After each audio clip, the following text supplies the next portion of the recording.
Therefore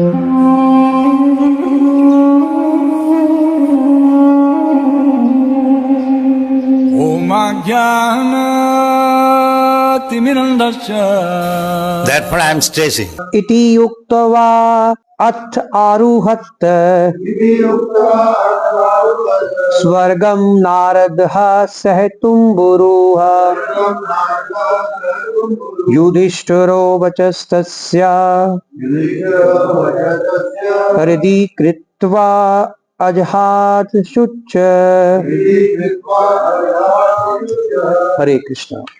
तो यहाँ पर अब नारद मुनि जी अपने लोक में, अपने धाम, जहाँ उनका धाम है नारद जी का, वहां चले गए। ठीक है, अपनी वीणा समेत, वीणा बजाते हुए, नारायण नारायण करते हुए। और युधिष्ठिर ने उनके उपदेश को अपने हृदय में धारण किया कि जो नारद मुनि जी ने उनको उपदेश दिया, ठीक है, तो जब तक कोई बात, कोई उपदेश हमारे हृदय में धारण नहीं होगी, तब तक हम उसको अपने जीवन में भी धारण नहीं कर सकते। इसीलिए कहा था कि हमारे हृदय में हमारी पत्नी नहीं होनी चाहिए। तभी कल हमने बात की थी कि wife is not, wife is knife. क्यों नहीं होनी चाहिए हमारे हृदय में हमारी पत्नी? उसका कारण है कि जो हृदय है उसका जो साथ किसके साथ है? भगवान के साथ है। भगवान कहाँ वास करते हैं? हृदय में। और भगवान का प्रेम कहाँ होना चाहिए? हृदय में। अगर हमारी अटैचमेंट अपनी पत्नी से होगी, तो पत्नी से जो अटैचमेंट है वो हमें भगवान के साथ जोड़ने नहीं देगी। तभी तो कहते हैं स्त्री संग जो है हमें नहीं करना, स्त्री संग उतना करना है जितना जरूरत है। इसी प्रकार हाउस होल्ड एक्टिविटीज में भी हमें पत्नी के साथ उतना अटैचमेंट रहना है जितना कि हमारी ड्यूटी है, ड्यूटी से ज्यादा नहीं। अगर हमारे हृदय में हमारी पत्नी छाई रहेगी ना, फिर उस हृदय में भगवान नहीं आएंगे, क्योंकि हमारी अटैचमेंट फिर हमारी पत्नी से होगी, भगवान से नहीं होगी। इसलिए कल को जो मैंने बताया था उसका मेन डीप मीनिंग ये है कि अपनी अटैचमेंट केवल और केवल भगवान से रखने के लिए हम, जो प्रबोधानंद सरस्वती है वो कह रहे हैं कि हमारी जो वाइफ है वो हमारी वाइफ, उन्होंने इंग्लिश में वर्ड है द वाइफ्स आर नाइफ्स, उन्होंने ये यूज किया कि जो पत्नियां होती हैं वो चाकू का काम करती है, क्योंकि वो हमारे हृदय से जो भगवान के प्रति जो आसक्ति है वो उनको उखाड़ सकती है। इवन प्रबोधानंद सरस्वती की stayed through of his life in Vrindavan, सारा जीवन वो वृंदावन में रहे, लेकिन अपने हर श्लोक की जो हर श्लोक 100 विवेक षटकम है, विवेक षटकम के 100 श्लोक है, 100 श्लोक में हर लाइन के नीचे लिख रहे हैं कि हे कृष्णा, मुझे आप कब अपना वृंदावन धाम प्रदान करेंगे, कब मैं आपके वृंदावन धाम में जाऊंगा। मैंने जब पढ़ रहा था तो फिर केशवानंद प्रभु जी मुझसे रोज ये सुनते थे। जब वो सुबह ब्रेकफास्ट करते थे तो मुझे कहते थे लेके आओ, आपने एक रोज मुझे 2 या 3 श्लोक इसके सुनाने हैं पढ़ के संस्कृत में, फिर उसका मीनिंग बताना है। तो प्रभु मैं रोज यही बात होनी कि मैं कब वृंदावन धाम में जाऊंगा। मैं क्या कहते प्रभु, फिर मुझे केशव प्रभु ने बताया कि ये रोटी होते हैं कि सारा जीवन वृंदावन धाम में रहे, फिर भी भगवान से कह रहे कि भगवान मैं आपके वृंदावन धाम में अभी प्रवेश ही नहीं कर पाया, मुझे कब आप कृपा करेंगे कि मैं आपके धाम वृंदावन धाम में जा सकूं। वृंदावन में रह के भी वो कह रहे हैं, तो हमारी स्टेज देख लो क्या होगी।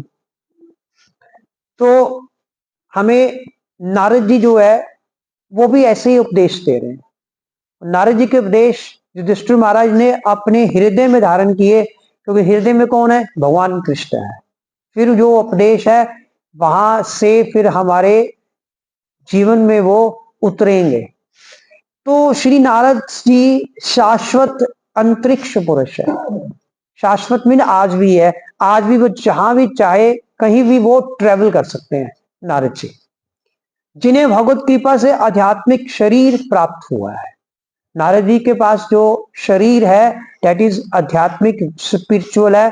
पता ही है सबको, पहले नारद जी एक दासी के पुत्र थे और अपने माता के साथ जब वहां पे कुछ भगवान के भक्त संत साधु आते थे तो वो जिस आश्रम में आते थे वहां उनकी माता जो थी वो वहां काम करती थी, सफाई वगैरह, बर्तन धोने का।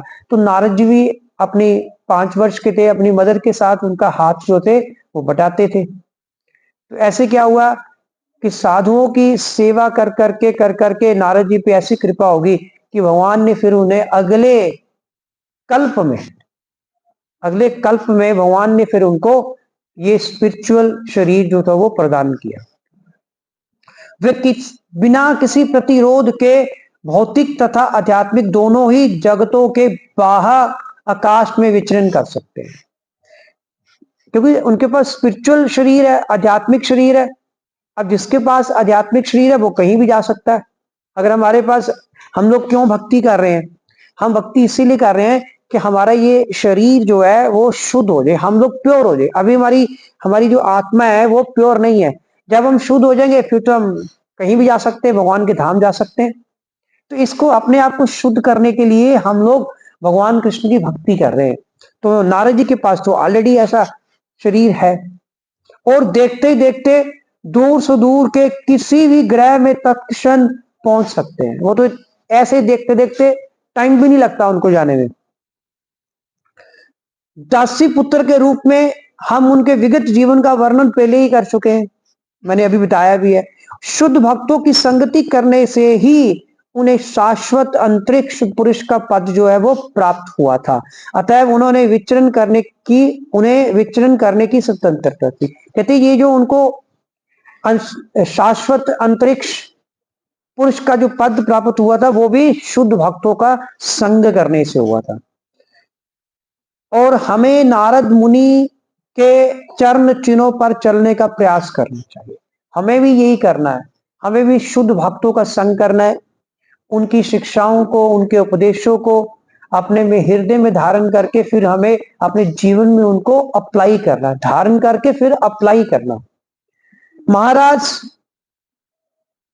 और यांत्रिक साधनों से अन्य लोगों तक पहुंचने का व्यर्थ प्रयास नहीं करना चाहिए। आज जो लोग चांद पे जा रहे हैं, ठीक है, कुछ लोग अब मंगल ग्रह पे जाने का भी प्रयास कर रहे हैं, कहते हमें ऐसे लोगों पर यांत्रिक तौर पर मैकेनिकली हमें जाने का प्रयास नहीं करना चाहिए। अगर ऐसे लोगों में जाना है तो नारद जी की तरह हमें जाना चाहिए, अपने आप को प्योर करके, भक्तों की सेवा करके, शुद्ध भक्तों का संग करके फिर हम भी जा सकते हैं। क्योंकि ऐसा नहीं है कि इम्पॉसिबल है, everything is possible in this world. कुछ भी संभव है अगर हम उसके लिए ऑनेस्टली प्रयास करें। जैसे मैंने बताया था कल कि प्रभुपाद कह रहे हैं कि आप 100% भगवान को देख सकते हैं। ऐसा बात नहीं है कि कोई भगवान को देख नहीं सकता, पर कहते हैं ये डिपेंड करता है कि आपको भगवान के देखने की इच्छा कितनी है। अगर आपको, आपकी भगवान को देखने की इच्छा 100% है, अगर 1% भी आपकी मटेरियलिस्टिक डिजायर है, तो फिर आप कभी भी भगवान को नहीं पा सकते।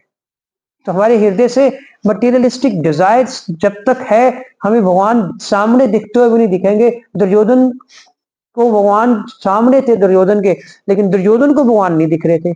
पांडवों को दिख रहे थे, भीष्म पितामह को दिख रहे थे, द्रोणाचार्य को दिख रहे थे, लेकिन दुर्योधन वगैरह को नहीं दिख रहे थे, क्योंकि उनके अंदर, धृतराष्ट्र को भी नहीं दिख रहे थे, क्योंकि उनके अंदर अभी भी मटीरियलिस्टिक डिजायर्स थी। तो प्रभुपाद कह रहे अगर एक भी इच्छा बच गई तो आप गए। तो 100% जब हमारी इच्छा होगी भगवान को देखने की तो भगवान दिखाई देंगे। तो महाराज युधिष्ठिर धर्मात्मा राजा थे। महाराज युधिष्ठिर जो थे वो वाकई में धर्म के चिन्ह थे, धर्म के प्रतीक थे, ऐसे राजा थे जो धर्म पर चलते थे। अतएव समय समय पर उन्हें नारद मुनि के दर्शन होते रहते थे। अब नारद मुनि जी भी ऐसे लोगों के पास ही आएंगे जो धर्म पे चल रहे हैं, अच्छे लोग हैं, भक्तों का संग कर रहे हैं, वो नारद मुनि जी भी उन्हीं के पास आएंगे। अतएव जो नारद मुनि का दर्शन करने के इच्छुक हो उन्हें सर्वप्रथम पवित्र बनना होगा। अब वही बात आ गई कि जैसे महाराज युधिष्ठिर पवित्र है, अगर हम चाहते हैं कि नारद मुनि जी के हमें दर्शन हो, नारद मुनि जी हमारे पास आए, तो हमें भी अपने आप को सबसे पहले शुद्ध करना होगा और नारद मुनि के चरण चिन्हों पर चलना होगा। जो नारद मुनि जी कह रहे हैं कि हमें हर समय भगवान के नाम का जप करना चाहिए। नारद मुनि जी हमेशा ही नारायण नारायण नारायण करते हैं। क्यों करते हैं? जब हमारी जीवा पे हर समय भगवान का नाम होगा, हम हर समय भगवान के बारे में सोचते रहेंगे, फिर हमारा ध्यान कहीं और जाएगा ही नहीं। फिर हमारे मन में कोई और विचार आएंगे नहीं, कोई इच्छाएं हमारे हृदय में जागृत होंगी नहीं। कि जब हर समय हम भगवान के बारे में ही सोच रहे हैं, भगवान के नाम का जप कर रहे हैं, तो यही आज का जो श्लोक है उसका यही सार अंश है कि हमें हर समय भगवान का ही ध्यान करना है, नारद मुनि जी के चरण चिन्हों पर चलकर। हरे कृष्णा। और कल का हमारा जो अध्याय है, 14वां अध्याय है, बड़ा इंपॉर्टेंट है कि भगवान श्री कृष्ण का अंतर्धान होना। भगवान, यहाँ नहीं लिखा कि भगवान की मृत्यु होगी। हम लोग एक जगह लाभीपुर गए तो एक व्यक्ति ने यही प्रश्न पूछा, कहते जो वो हमारे भागवत कथा हुई थी, कहते भगवान की 125 साल बाद मृत्यु होगी। मैंने कहा भगवान की तो मृत्यु ही नहीं होती। हाँ, भगवान ने अपनी प्रकट लीला 125 साल तक की, उसके बाद अब भगवान अप्रकट लीला कर रहे हैं। और प्रकट लीला भगवान कहीं ना कहीं और जगह भी कर रहे हैं, जहां जरूरत होती है भगवान वहां पे चले जाते हैं। कई ऐसे ब्रह्मांड है यहाँ पे द्वापर युग चल रहा है, यहाँ पर द्वापर युग खत्म हो गया, लेकिन अब कई ऐसे ब्रह्मांड है जहाँ पे द्वापर युग आज भी चल रहा है। आज भी भगवान दामोदर लीला भी कर रहे हैं। किसी जगह पे दामोदर लीला चल रही है, किसी जगह पे कंस का वध हो रहा है। भगवान की लीलाएं तो चलती रहती है। हाँ, इस धरती पर, इस ब्रह्मांड में, इसे मिल्की वे गैलेक्सी कहते हैं, वहां पे भगवान की लीला, भगवान की अब अप्रकट लीला, भगवान ने प्रकट लीला स्टॉप की है। तो ये हम पढ़ने जा रहे हैं कल। हरे कृष्ण।